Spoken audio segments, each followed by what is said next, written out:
இயேசு கிறிஸ்து நாமத்தினாலே என் அன்பின் வாழ்த்துக்கள். நம்ம பார்த்திங்கன்னா நேற்று நோவா வரைக்கும் பார்த்தோமா.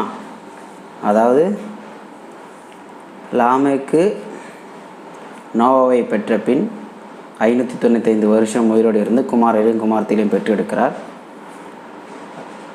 அதற்கு பிறகு 777 அதாவது 777 வருஷம் உயிர் வாழ்ந்து அதுக்கப்புறம் மறிக்கிறார்.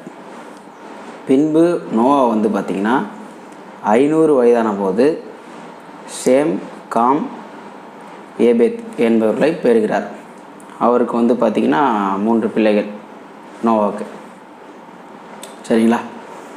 மனுஷர் பூமியின் மேல் பெருக துவக்கி அவர்களுக்கு குமாரத்திகள் பிறந்தபோது தேவகுமாரர் மனுஷகுமாரத்திகள் அதிகம் சௌந்தரியம் உள்ளவர்கள் என்று கண்டு அவர்களுக்குள்ளே தங்களுக்கு பெண்களை தெரிந்து கொண்டார்கள். அப்பொழுது கர்த்தர், என் ஆவி என்றைக்கும் மனுஷரோடு போராடுவதில்லை, அவன் மாம்சந்தானே, அவன் இருக்கப் போகிற நாட்களெல்லாம் 120 வருஷம் என்றார். அதாவது ஃபஸ்ட்டு பார்த்திங்கன்னா இத்தனை வருஷம் அப்படின்னு பார்த்திங்கன்னா அவர் கொடுக்கப்படலை. எல்லோரும் பார்த்திங்களா 900 வருஷம், 800 வருஷம், 700 வருஷம் வாழ்ந்துருக்காங்க. சரிங்களா? அதற்கு பிறகு தான் நோவா பிறந்ததுக்கு அப்புறம் தான் பார்த்திங்கன்னா 120 வருஷமாக குறைக்கிறார். மக்களுக்கு அந்த 120 வருஷம்தான் இருக்கிறாங்க அப்படின்ற ஒரு வயது நிர்ணயம்.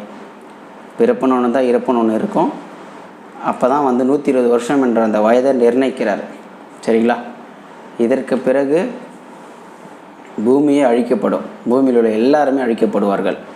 அது எதனால், எப்படி அழிக்கப்படுவார்கள், யார் காப்பாற்றப்படுவார்கள், எப்படி காப்பாற்றப்படுவார்கள் அப்படின்றத நம்ம பின் வரக்கூடிய வீடியோக்களில் நம்ம பார்க்கலாம். சரிங்களா?